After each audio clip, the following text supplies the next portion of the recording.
Yay Media Group. 13 has been my lucky number for a while. Like, it's always a sign of good things to come for me. This is 13, a Taylor Swift fan podcast, breaking down every song, every Easter egg, every era, and every theory. Hosted by the biggest Swifties, Nick Adams, Anna Szabo, Amy Nichols, and Lacey G. Welcome to 13, a Taylor Swift fan podcast. I'm Nick Adams. I'm Anna. Amy. And I'm Lacey G. And welcome to the best day of Amy's life. Yay! Amy, we finally made it. You guys, y'all are cruising for a bruising. Why? All this cruise talk. Oh. I listen. Amy, do you need to address the rumors? No cruises involved, guys. No? What? You weren't on a cruise this whole time? We were hoping, I was getting ready for Evermore. yes. We were hoping you had good Wi-Fi on your cruise so that you could hear us. But Amy's been gone for a little bit, so we've been delaying this episode because today we are kicking off breaking down Evermore. Our Evermore It's era. happening. This is crazy. This It's happening, guys. This is like not a lot going on at the moment. Like this is like absolutely insane. This is exciting. This is a big moment for us, a big moment for our listeners. They've been saying that they want Evermore. Give the people Very what casually. they want.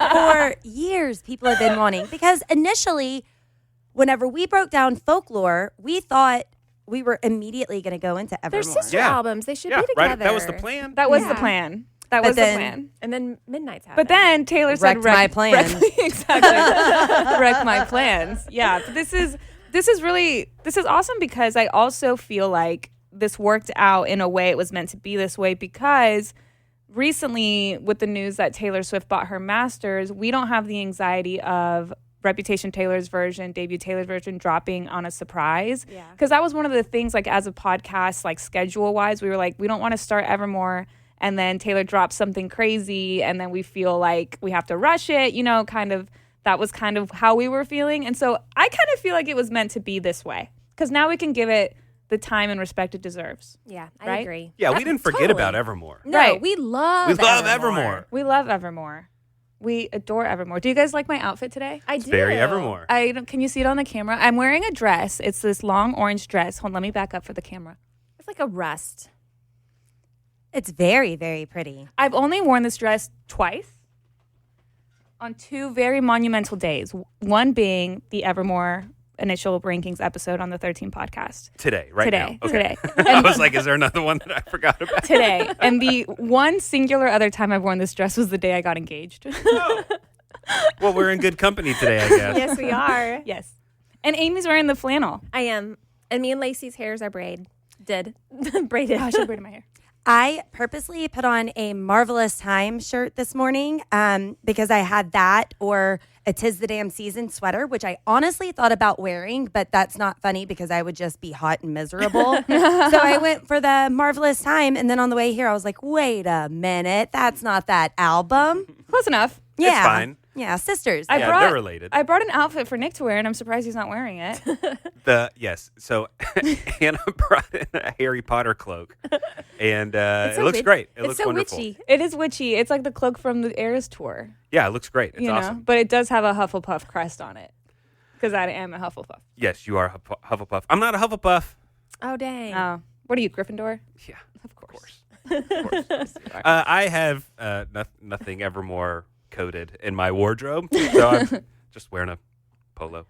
Very Travis Kelce of Purple you. polo. It's nothing special. But yes, Evermore. And whenever I think about Evermore, I'm immediately taken back to the time the world was in when Evermore was surprise dropped on December 11th, 2020. The world sucked. It was awful, wasn't it? Yeah, it was COVID year. Luckily, we just had Folklore, so that was great. We were just basking in Folklore. That was wonderful. It was great. But yeah, it was COVID. Everything was still kind of shut down. We didn't really know what was going on. What we we were in the doing. thick of it still. We were in the thick of it. The unknown, too. Yeah. Unknown. And then out of nowhere, Taylor Swift drops a sister album to one of our new favorite albums. Like Folklore was just an instant classic, and then she says, hey, I got this sister album. Yeah. And we're like, what? And we just devoured it. And I mean, yeah, those two albums during that time when a lot of artists were not releasing music, it was just like, She it was just couldn't like, stop. it just became like a safe space. It was like, oh my gosh, finally we have something to look forward to. This is great. Yeah. And here we are. Yeah. And remember, at the time, that was when, like, on her social media, that was like one of the first times that the grid was aligned. The grid was Remember, aligned. the grid was aligned, and we like kind of had like, not that we knew it was going to happen, because a surprise drop of a Second Sister album is something she had never done before. Yeah. But we were like, something's happening. And then she did that thing. Back then, it was kind of like a trend, I guess, to post like 9 photos where on your Instagram it creates the entire like album cover. Back when Insta was still squares. Yeah, back when it was still squares, throwback. So I remember she did that with the Evermore cover. And when the album was released, she did an hour-long interview with Zane Lowe from Apple Music. And so I listened to it last night in its entirety while I was doing my like prep and everything, because I just wanted to remember what she said when it came out, because even like in recent album breakdowns, like we don't really have a lot of like her doing interviews, you know? But this was an hour-long interview where she talked solely about the songwriting process of Evermore. And it's really incredible. You should go back and listen to all of it. But some of the highlights was she felt the interview was released the day after the album came out. And so she said that she just felt so liberated to release the album. Kind of like how you said, Amy, she had said that like she just could not stop writing. Like after Folklore, she just could not stop writing. And she said, Evermore was the first time that I didn't discard everything from the album before. This anxiety that I needed to change. I wanted to just stay in the forest. Because, you know, she said before that she puts out an album and then she feels the need to reinvent herself. And she said after Folklore, like that was just the first time that like she just kind of stayed in the same lane, and that felt like really, really, really good to her. Yeah. Jack Antonoff had said, I never made an album like this, and I don't know if I ever will again, which I thought was really cool. And she talked about that kind of just being like, yeah, she was like, it's just this weird time, yeah, like during COVID, and they had just filmed the Folklore Long Pond sessions like So good. before like this interview, and so she kind of talked about that too. Highly recommend going back and just like revisiting it. And she also talked about like certain. It was also funny because she talked about how she was recording Evermore simultaneously while recording Fearless Taylor's version. So she said that she recorded Happiness, and then the next day, like, or the same day, also recorded You Belong With Me, Taylor's version. She's like, it's this weird, you know, like state of mind that I'm in. So I think that just like is so interesting. So when I think of Evermore, I know that we have not broken it down on this podcast because we've had fans asking and wanting it and telling us it's time to go. We need to get in with it. But I remember breaking it down with y'all though, and that's because before we even started this podcast, we would get around on each other's separate podcasts and talk about Taylor Swift. And so back in December, on December 17th, 2020, we broke down the entire album of Evermore, the four of us together. That's crazy. Yeah, we used to do the entire album in one episode. So Long. they were like an hour and a half, 2 hour long episodes. But for each song, we could only talk for like 5 minutes about each song. And that was it. And it was so much fun. But I did revisit that this morning because I wanted to know What we said. what we were saying, what our thoughts were initially. So this is December 17th, 2020, us discussing Evermore. So how many album reviews have we done now? Anna and I did one for Reputation. I think that was That's our one. first one. Also offended that we weren't invited that time. I don't know. Maybe we didn't know that y'all were as big as Swifties as we were at the time. And then after that, we did Lover, and then Folklore, and now Evermore. This is number 4. Yeah. You know what this means? If she's re-recording her masters, Look, do guys, we need to go back and do all the other albums too? I was gonna bring that up. I don't Really? know. I mean, I did have the thought. we have other albums we haven't gotten to you know yet. what? I'm just saying I'm down. So Okay. So that was the first time that we discussed doing a Taylor Swift fan podcast. did we, when we recorded that, did we already have plans to do it? Like, was that us dropping an Easter egg, or was that like a genuine? It might have been. It I may don't have been us remember. dropping an Easter egg. I feel like I remember us talking about it in December of that year. So and then we before- started pre-recording some episodes, and we held on to some of them, and then we launched our episode the day she released Fearless Taylor's version. April 13th.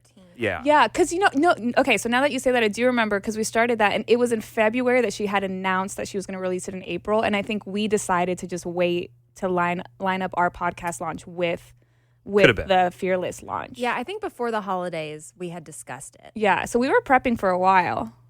Yeah. That's But awesome. We have Nick's somewhere. We have Nick's original text that said we should start a Taylor Swift fan podcast. Yeah, I was trying to scroll through our group message, and that was almost 5 years ago, so I haven't gotten all the way back there yet. So. I can find it because I know that we posted it on our Instagram at one point, so I can scroll back and find it. Could be a good job for Sahir, who is waiting for us outside. Let me go open the door for him. Okay, yeah. Well, you go open the door. I'll also just I was gonna say, like, I do have like the screenshot of the text, and now that we're talking about it, I think like we should print it and frame it. Aw, I love that. Wouldn't that be so cute? Yeah. Just you can print hang it right by the guitar. Yeah. Oh, because I can't remember if I mean I don't think it was Taylor Swift's birthday that we said it, but I can't remember if it was like closer to the 13th or if it was closer. It might have even been on New Year's Eve though. I want to say it was something like that. So if that's the case, then this was the initial conversation. We will confirm that's way too many details for stuff people probably don't care about. But I'm just wondering if for us as a podcast, How cute, though. we will be able to find it, and I know that I have a screenshot of it. It's just in the depths of my phone.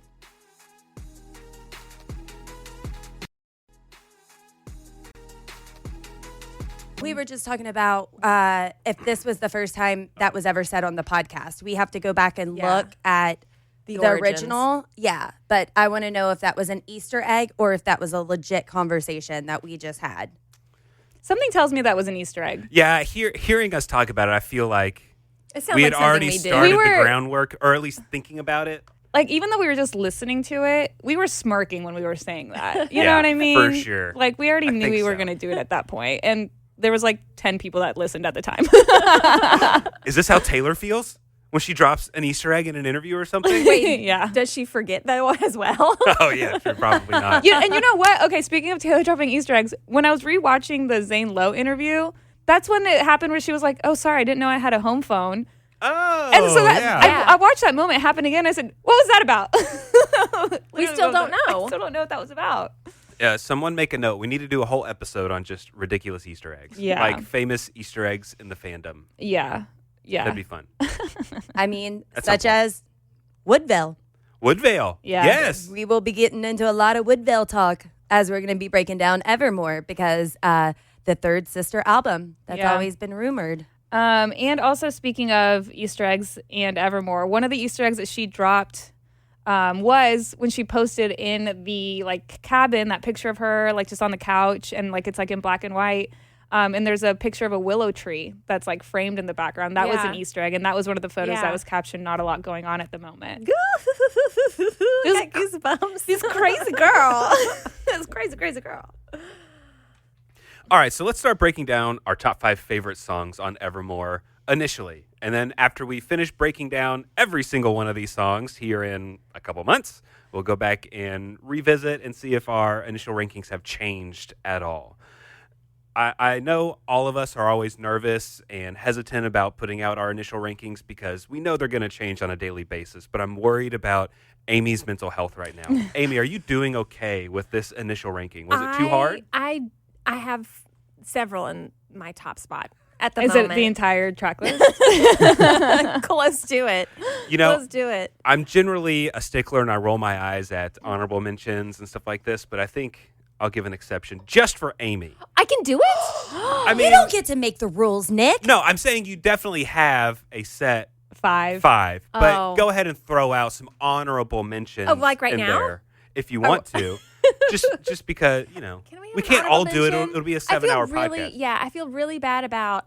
Ooh, I really want her to be up there in my top 5, but I don't think she's gonna make it, guys. Well, you I say that now, but your final Yeah. rankings might be different. True, You know. true, You know. yeah. I also need to say, because every time we do a rankings episode, and the reason that we love doing rankings episodes and that the Lobsters love listening to them is because everybody has their own opinions. With an album like Evermore, there are no wrong answers. Can we all just agree? Absolutely. I mean, there never are any wrong answers. Everybody has their own taste, but there are some times where it's like, how dare you not put All Too Well in the top? At 3. I started thinking about the time where you put Willow as 9. Do you remember that? What? We When? were ranking first tracks. Oh, yeah. And you put it do in remember dead that. last. And I was so offended. I'll try not to get offended today. Wow. Wow. Goodness. What's All right. more offensive, Lobsters? Not putting Willow in or ranking All Too Well As number snack 3? size at number 3? Yeah. Yeah, there's no competition there. Yeah, really. just curious. No, everybody's opinion changes. Yeah. True. I also remember, not to call myself out, but I remember we did a social media video where like the filter on TikTok was like, it just like gave you like 3 songs and you had to like rank them 1, 2, and 3. Or no, it was like skip, which one you would skip, which one you would replay, and which one like, I don't know what it was, but whatever it was, my songs, I said I would skip Ivy. And Nick like almost murdered me like on the spot. And the only reason I had said that was because the other song on that list was Haunted. Oh, yeah. And me personally, you know what I mean? Like, it's different for me. But I thought about that when I was doing my, That's rough. I know how you feel now, Andy. I know how you feel. Okay. Well, I hope that we're all still friends. I hope that y'all will be friends with me after this episode because I am fairly positive a lot of mine's different. I think we'll have some crossover, but yeah, you may or may not be surprised what's on my list or not. I want to guess your top song. yeah, I want to guess everyone's top song Okay. We'll do it. when we get there. All right, let's start breaking these down. So we're going to give our top 5. We'll give a little brief explanation as to why. And I'll start us off. My 5th favorite song on Evermore, "'Tis the Damn Season." I love this song. I mean, there's so many songs on this album where they're just kind of dark and depressing. We're just in that state of mind in this album, melancholy. And this song, there's just so many emotions in it. It's like part of it's kind of hopeful, but part of it's just like kind of a give up. It's just like, okay, sure, I'll try this again. It's just like, okay, it didn't work the first time, but let's just go back and give it another try, maybe. And we know it's not going to work. We know we're setting ourselves up for heartbreak, but we just want to feel something in this moment. And so I just love how she can take all that and put it in a nice, beautiful song where some of the time she's sad, some of the time she's hopeful. I just love it. "'Tis the Damn Season." It's a great song. Anna, what you got for number 5? Despite what I just said, at number 5, I have Ivy.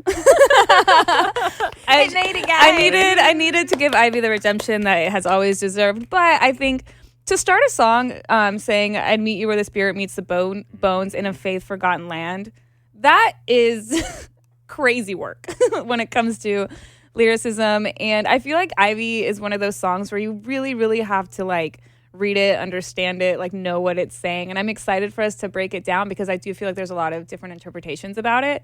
But I mean, I think on a songwriting level, this is just absolutely top tier. And to say that when it's number 5 on my list is also crazy. Yeah. Absolutely. But yeah, Ivy for me is just, it's incredible.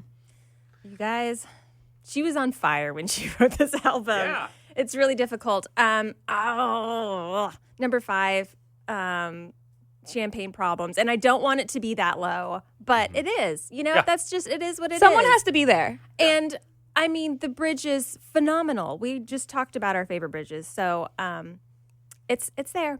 It's at number 5, and I'm okay with it, guys. Love it. Love it. you're Love the song. You're accepting it as you say it. Lacey, what you thinking? All right, number 5 for me, Tolerate It. This song gutted me from the moment that I heard it. Watching it on the Eras tour, just what a masterpiece to remind you to never tick off the theatrical person in your life, the vengeful person who will come back and do all of this. But just the assumption, you're assuming that I'm fine, but you don't ask. But what would you do if I left you? You don't think that I would, but I will, but you don't have any faith in me because you don't bother paying any attention to me. And that's just super sad. I do love the song though. And that performance on the Eras tour, I mean, I remember being there with you all in Arlington and oh, what's she going to sing next? What's she going to sing next? Our very first concert. And then we see her setting the table. Immediately we tolerate it. But just what a great and sad song. Yeah, and I love that on the Eras tour, we had the benefit of staying off social media for like just a couple days before the Eras tour got we were to early us. on. So we were able to truly be surprised by everything. And yeah, absolutely. That'll make it on my list here in a few, Lacey. So for me, number 4, I'm going to say Champagne Problems. The bridge automatically gets it on my list. Yeah. The bridge is just incredible. And I just love how as soon as this song was released on December 11th, 2020, by December 12th, this was already an iconic song in Taylor Swift's entire catalog. I mean, it immediately grabbed the fandom. It's so dramatic. I love how over-the-top dramatic and drama-filled this song is. You know, like a lot of times, like a lot of these songs are a little subtle. It's almost like a little in my head, okay, I'm going to say these thoughts to myself and try and still be a good person and keep them in my thoughts. But this one, it's just like outspoken drama.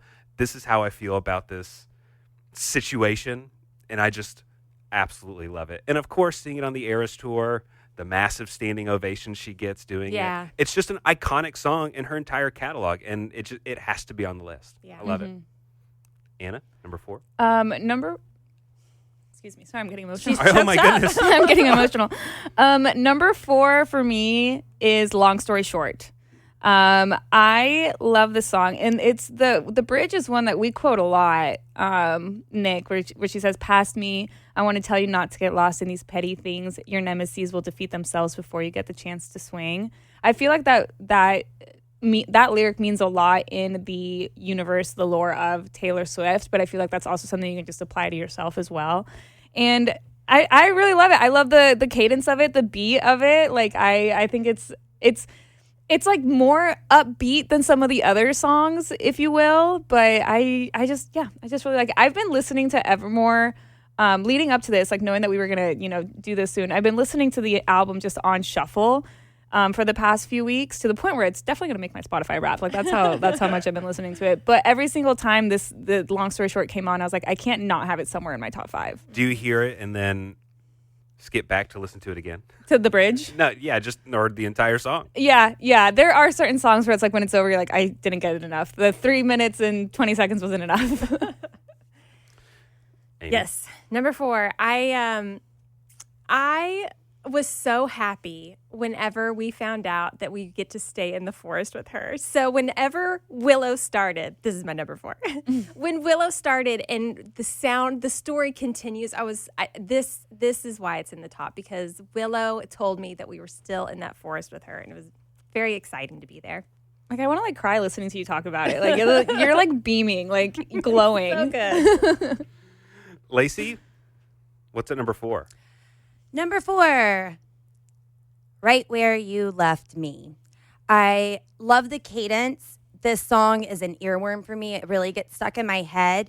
And we, of course, are nowhere near breaking that down. But I feel like even though she's using different words and imagery, that this is really explaining the re-recording process. The fact that do you ever think you got it wrong? Did you think I was just going to sit right here where you left me and do absolutely nothing? So I love the message in it. And I really just love the cadence and can get stuck on that song. So Right Where You Left Me, number 4 for me. So my number 3 was definitely a kind of surprise to me when I was putting this together, but the more time I spend with this song, I love it and appreciate it even more. And not that I'm like old, but the older I get, I think I appreciate it more. Taylor clearly has tons of really personal songs, but Marjorie is just like a different level of revealing just her feelings and letting us into her personal life. We've all lost somebody at some point in our lives. It doesn't have to be a grandparent that you think of when you hear this song. It's just so personal. It's like a delicate song. And seeing her performing on the Eras tour and like writing her grandmother's name in the air while she's singing, and like her grandfather or her grandmother obviously was a singer and stuff, and like oh, wow, now her grandmother is being heard in sold out stadiums all over the world. Yeah. That like wasn't even a possibility when her grandmother was performing. And now it's still happening through Taylor. And so just every time I hear it, I appreciate Marjorie more and more and more. And it makes me think of all the people that I've lost in my life. And it's like a fun, while it's kind of, sometimes it's a sad song, but it's kind of a fun song. It's kind of a fun trip down memory lane with those people who are no longer in your life. Yeah. And so, I mean, what died didn't stay dead is like, so it kind of sounds like a little harsh. Like, I don't know, whenever I hear the word dead, it's like, ooh, I don't like hearing that word. But it's kind of beautiful. It's kind of wonderful. It's like kind of what you hope people say about you when you leave this world. So Marjorie is number 3 for me. That's nice. That is really, really beautiful. In the Zane Lowe interview, she talked about, when she was talking about Marjorie, she said that every like few weeks, her mom just like looks at her and was like, "You're just like your grandmother." Yeah. And like that's kind of what like was part of the inspiration also of taking the story and putting it into song, absolutely. which is like, And something as so- simple so as beautiful. a grocery store receipt I know, can remind you of that person. And it's just one of those. She has so many songs that everyone can identify with in some Yeah. way. And it's like, this is just kind of a song that everyone can relate to. Mm-hmm. So I love it. It's great. That's really beautiful.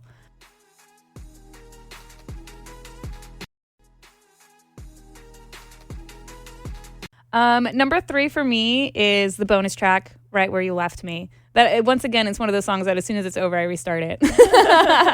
I think it's just excellent storytelling. I think it's different in like the way that it's not the traditional songwriting, like verse, chorus. Like it's just kind of like a continuous story, which I think is really interesting. And I love when she performed it as a surprise song on the Eras tour, and she was like, "This is really wordy." Like she was like mad at herself for writing a song that had so many like difficult lyrics to remember.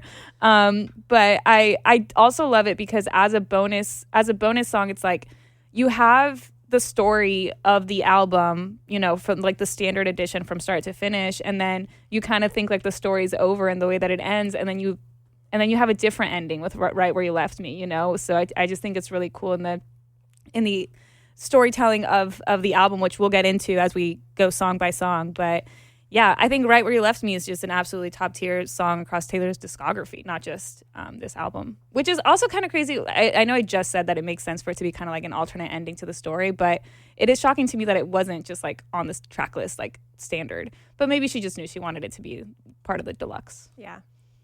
Number 3. Oh, go ahead. No. Sorry, Nick. You're up. Number 3, it's already been mentioned, Tolerate It. I love a good gut-wrenching song, and this is it. This is it. Also, it's one of the easiest songs for me to sing along to on the album. So like in the car, you're really hitting those Oh, notes yeah. perfectly. Let's hear it. I'm in it. No. I'm in it, but Tolerate It, I have it number 3. Lacey. Number 3. Kind of like what Anna was saying, and I never even thought about it as being an alternative ending. But 4 for me was Right Where You Left Me. 3 is Time to Go. And so then if what Anna is saying, or as Anna is saying, then Right Where You Left Me, I'm stuck here waiting to move on. Then she realizes it's time to go. But I love everything that she says in that song. And because it is on the deluxe album, I didn't hear it for the longest time. And once I did, I was like, why haven't I heard this before? But just knowing that you can change, it's okay to run, that could be the brave thing. It's okay to take a different opportunity that you're unsure of, because you can't just be scared to be the same and to never ever change. Sometimes it's difficult, but sometimes you got to walk out. Sometimes you got to run. Sometimes you got to give up. Sometimes you got to know that it's your time to go. So for me, number 2 is Tolerate It. Clearly, it's a fan favorite on this show so far. But I just love how, okay, Taylor has written a lot about the beginnings of relationship, how you get those warm, fuzzy butterflies. We hear about the end of relationships a lot. And this is, you're stuck in the middle. Like, you know this relationship is over, but like you can't get out. Almost. It's almost like, are we out of the woods, but like not as hopeful? It's like, I'm in the woods and there's absolutely no way out of this place. I am completely lost. There's no way to escape. It's just so gut-wrenching and heartbreaking to hear someone just tolerating you. Like, ugh, what a slap in the face, right? Yeah. Tolerate it. It's the worst. It's the worst. And again, we've said this several times, but seeing this, we were lucky enough to get to see it on the Eras Tour before it was removed. And yes, it was a nice, pretty long table and stuff like that. But the camera was just right on her face, just a close up on her face. And I've said this so many times. It was an Oscar-winning performance. It really She should have was. won some sort of award for this specific performance because it's not an over-the-top song. It's a very kind of subdued song. And you can just feel the emotions and the anger just boiling inside of her. And it's just incredible. What a great song. Tolerate it. I love it. So that's number 2 for me. I love that. Number 2 for me, I don't know if we've said this one yet, but Happiness. Has anyone said this? I don't think so. Okay, so I want to repeat. But yeah, Happiness, I think initially, when the album came out, I don't think I gave it a lot of attention. And there was a moment in the last couple of years where I think I listened to it and I was just like, oh my God, this is so incredible and so heartbreaking. And I think the idea of, I haven't met the new me yet, in the context of the song, it's in a relationship of okay, she's getting out of a relationship and I haven't met the new me yet, the person I'm going to be. But I think also and Taylor said this in her Apple Music interview, it also, when she wrote that lyric, it also applied to her personally because she said she didn't know what she was going to do after this. She was it was kind of a time where she was continuously writing after Folklore and she was I haven't met the new me yet. She didn't know what era was going to be next, what she was going to do next. She didn't know if she would ever tour again because this was during COVID. And so I feel that line alone is just so beautiful in the context of the lyrics of the song, but then also in Taylor's personal life. And I just think it's really wonderful. And I think it's so true. There is happiness, because of you, and two things can be true that it's heartbreaking, but I don't know, it's such a beautiful song. So I have it. I was my number 1 and 2. I kind of went back and forth on which one's gonna be 1, which one's gonna be 2. But yeah, Happiness is number 2 for me. Number 2, we've already mentioned it, Ivy. What a beautiful song. Yeah. She did such a good job writing these lyrics. I put it on repeat all the time. It's an excellent song. And I almost put it at 1, but y'all know what I did for 1. So I'm kind of y'all know what I did. I don't know. There's no trick. I know, but there's 2 songs that I thought you would have said already that you haven't. Really? Yeah. Okay. They're in my honorable mention. All right, number 2 for me, Coney Island. Mm-hmm. I got to see that live in London, and that was very fantastic. But also, just one day on Shuffle, this song came on, and I guess I never just intently listened to the lyrics, but when I started hearing Looking For You, But You're Right Here, Did I Shatter You? I was like, whoa, what is she? I need to listen more. And then she has the lyric, because we were like the mall before the internet. Yeah. It was the one place to be. Sorry for not winning you an arcade ring. And then later when I got into the accident, all I saw was your face. And she says, I went up to the podium and I think I forgot to say your name. Mm-hmm. It's just, it's a really beautiful collab with them too. And I love the wording on it all the way. So number 2, Coney Island for me. Also, thank you, Taylor Swift, for performing that for me in London that night at Wembley Stadium. That was very sweet of you for that. And I did something bad. Yeah. It was really, but thank you. Thank you, Taylor. You're so lucky. So, Nick, sorry. Yeah. We're guessing your number 1, right? Sure. Guess. What do you think my number 1 is? Did you say Ivy already? No. Oh. That's my guess. Yeah, I'm also going to guess Ivy. It's Ivy. My number 1 is Ivy. I love Ivy. It is rebellious. Oh, so good. She knows this situation is wrong. She knows it's bad. She knows, care? She knows she's playing with fire. She sings, it's a fire. It's a goddamn blaze in the dark. She knows this is bad. And you started it. And I love how Taylor uses imagery and everything. Ivy, in the real world, Ivy is not necessarily great to grow on houses. It's not great to grow on trees. It looks pretty, but it's choking you out. But it is killing it's killing that tree it's wrapped around. It can completely deteriorate a house that it's in. So it looks nice for a little bit, and then it can just completely ruin your world.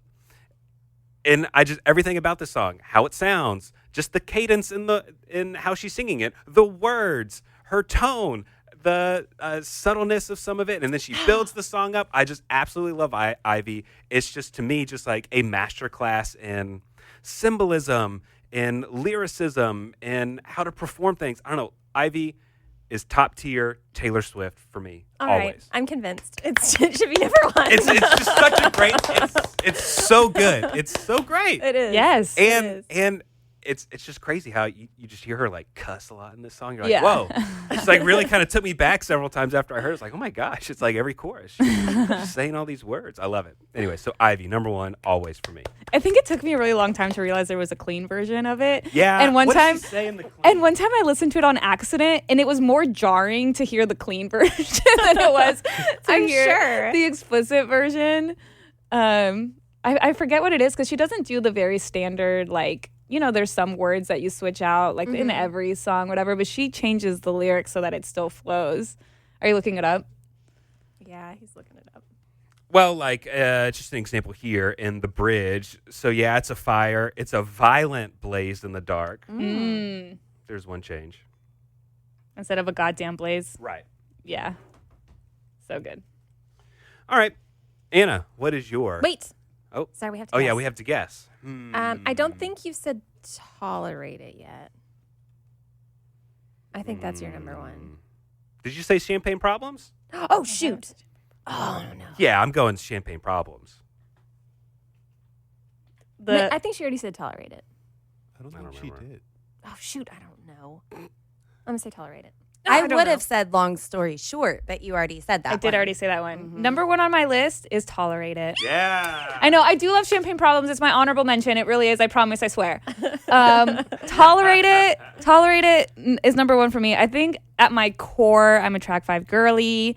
But I just like we've already said, the performance of the Eras Tour really elevated it to a whole nother level. Truly. But even apart from that, like just like everything, like it really is like the most painful thing that something that you could experience is loving someone and they literally just tolerate it. Like that is heartbreaking in a way that we haven't really explored in the terms of like, yeah, like you said, like there's breakup songs, there's new love, all this stuff, but to tolerate it, that hurts so bad. But simultaneously, like in the bridge, when she says, took this dagger in me and removed it, gained the weight of you, then lose it. Believe me, I could do it. Like, I love that because you have this entire song where she's like, you're tolerating my love. I deserve so much better. And I'm going to do it. Like, believe me, I can do it. When I perform this song in the car, you would think that I'm at the Eras Tour. Like, it's just, it is outstanding. Yeah. And it is tough. I mean, I put this bridge as my number one bridge across Taylor's discography when we did that episode. So yeah, I will be having the happiest day and I will listen to Tolerate It. Like just cause. But yeah, Tolerate It for me, number one. All right, so now we got to try and guess Amy's favorite song. Okay, see, this is where I'm torn because she has not said Cowboy Like Me, Cowboy Like Me. but she has also not said Coney Island. It's going to be Cowboy Like Me. I'm guessing Cowboy Like Me. Cowboy Like Me. It's Cowboy Like Me. I know Coney Island is an honorable mention, but Cowboy Like Me, I don't know what it is about that song, but when she's telling this story, I mean, I've been married for almost 20 years. I'm in love, but she's never really believed it, and I think she believes it in the song. There's hope with this song. Anyway, so now you hang from my lips with the Gardens of Babylon. That's such a good line. I don't know. There's just so many good lines in this song, but. Did you like the Cowboy Me. Like Me merch that she put out like I a few weeks did. ago? I did. I didn't get anything though. Yeah. I'm not a merch girl. Yeah. But such a great song. Do you like it that both Taylor and Travis like this song and that might be... I did not know that Travis liked this song. Yeah. Have we talked about it before? I've got such a bad memory. Yeah, Cowboy Like Me has come up and we think it might be their song to each other. Yeah. I mean, of course, it How was written before beautiful. him. But I yeah. know. Yeah, because I think, correct me if I'm wrong, but I think she would play it a lot as a surprise song at the shows that he was at. Yeah. And so we were kind of like, there's something there. And the bonus of having Marcus Mumford in it. I mean, Yeah. how great is that? I do love that. And I mean, just in real time, a few days ago, Taylor performed at the Tight End University benefit concert. It was a surprise performance that she did. She went out on stage with Kane Brown and performed Shake It Off. The girl that was in the front row, and this was a completely surprise performance, but the girl that was in the front row, like right in Taylor's eyesight, she was wearing a Cowboy Like Me hat. Was she really? Yeah. Oh. Yeah. That's And fantastic. I love that so much because I love that girl wore it in hopes that Taylor would be there because it was a Travis Kelce like sponsored event. But also that Taylor got to see that. Yeah. Like to see like in front row Cowboy Like Me appreciation. That's so great. So thank you to that girl in Nashville. Yeah, agreed. All right, now we got to guess Lacey's favorite song. Okay. I think We haven't heard Nobody, No Crime. happiness. I think it's happiness. I think it might be. Happiness? I feel like Happiness was like a recent favorite, right? That she Have you said Happiness yet? I have not. Okay. Have you said Champagne Problems? I have not. I think it's one of those two. I'm gonna say Happiness. I'm gonna say Happiness. What is it? I say happiness. Champagne Problems. Oh man. Champagne Problems. Knew it in my gut. I love the story in this. This album's been out for 5 years. I'm still learning about this song. There's new stuff coming up on this song, just the storytelling of it all. The fact that she used her Champagne Problems speech to tease a brand new album that I caught on to, and so did a lot of the other people on TikTok. But y'all didn't, even though we had discussed it before. What was it that she said? Whenever she said, what are you going to do? You're going to go out. You have 5 albums. You're going to go out and perform. Oh. And, yeah. So I love that she used that. I love that she says during the Eras Tour, I could not wait to perform this song for y'all. I've loved ever since it first came out. What a shame she's fucked in the head, they said. So much so that at the Eras Tour, I got friendship bracelets that said fucked in the head because people knew that was my favorite lyric. Yeah, so I love the storytelling of it all, and just the realization that just because things are going one way doesn't mean you have to agree and put up with it. Yeah. You can change your mind at any time, and that's the moment that she realized, nope. Champagne Problems, number 1. That's so beautiful. Okay, so I was just scrolling through our Instagram feed, and I found You found the photo? the text that was sent where we were deciding to start this podcast. Yes. Are you going to mention the green text bubble? No, because it doesn't show up in Okay. this. But All if right. you want to call if you want to call yourself out, Amy has No, the I green just- bubble. Just figured it was going to come up. But yeah, so You're like, let me just get ahead of it. So earlier in the episode, we played a clip from the podcasts that we all used to have that we no longer do anymore, where we would break down Taylor Swift albums in their entirety on one episode. Nuts. And so we recorded a breakdown of Evermore on December 17th. And we were like, were we Easter egging it or not? But according to the text message, the screenshot, on December 31st is when I You're right, sent... Lacey. Yeah, so Lacey, you were totally right. I don't think we were kidding on the podcast. On December, maybe that was the first time that idea popped in our head. But yeah, December 31st at 1:55 p.m., I said in a group chat to all of us, okay, hear me out. I have a crazy idea, a new Taylor Swift podcast. Each episode breaks down just one of her songs, all the Easter eggs, hidden meanings, and more. See, Wow. so that was the initial That concept. was our initial idea, I guess, live on that podcast. Wait, that's insane that we have like a time capsule of that. Yeah. That's so That's cool. cool. That's so special. I was thinking it was the 31st because I kept thinking, it was almost New Year's Day. It was almost New Year's Day that you sent that. That would be a really great anniversary. Yeah. Yeah. Well, now, I mean, New Year's Eve. So Yeah, now we know still that's great. So that's really cool that you remember that specific day, though, Lacey. And thank you, Nick.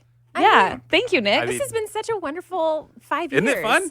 Wait, 5 years? Almost 4.5. 4.5. Yeah. Maybe 5 by the time we finish Evermore. But this has been like, I mean, I say this so many times, but this is like a passion project, like therapy, like for me. Like if we didn't have this podcast, Lord knows. Would you be okay? No. Fact. Same. It's been so much fun. learning and talking Taylor Swift with y'all throughout the years. I mean, as you heard in the first clip that we played earlier, Nick's like, oh, we didn't invite you and Amy to come record Reputation with us because we didn't think y'all were big enough fans. That's so crazy. And now how full circle it is that, that we're still here together doing it. We did not know when we recorded that on December 17th, that 2020, that we would be doing a Taylor Swift fan podcast. Yeah. And here we are. It is beautiful that it was Evermore where we said that, and now we're here at Evermore. Finally getting to break it down. And now in the episodes after this, we get to do our favorite thing, which is break down every single song. And we get to learn about these songs that have been out for several years and learn completely new things that we didn't even know about each song and what Taylor was thinking and the Easter egg that points to that other song.